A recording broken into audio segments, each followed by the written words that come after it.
That region of the world called Southeast Asia, Southeast Asia, Southeast Asia, Southeast Asia,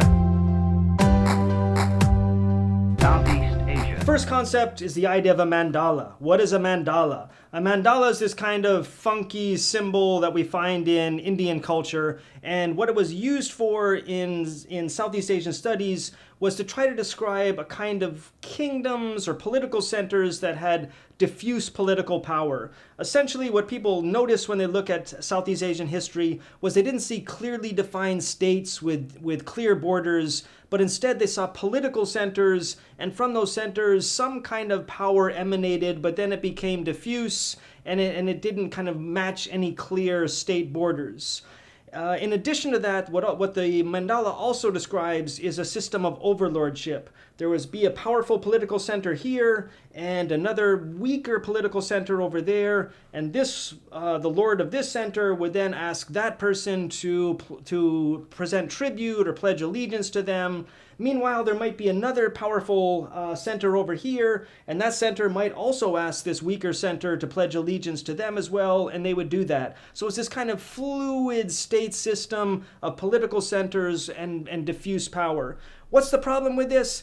The problem is that it's not unique to Southeast Asia. This is something we find everywhere in the pre-modern world. Even China, the big sort of the place that's often used to counter Southeast Asia, they had political centers there, and the power became diffuse after that. The entire Chinese tributary system can be seen as an example of this. But even within China itself, in the south, for instance, the Chinese would basically just go to a local tribal leader and say, here, you're the district head of this area, when in reality, all they were really doing was recognizing a local power and hoping that that person would be loyal to them. This idea of the mandala, though, I mean, it comes from, it's a Sanskrit term, and of course it comes from Indian cultural world, which is filled with polities like this.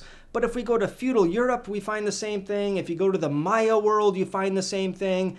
Basically everywhere in the world before states became powerful enough to really police their territory, you had this kind of diffuse power. So why come up with a special term to denote this in Southeast Asia?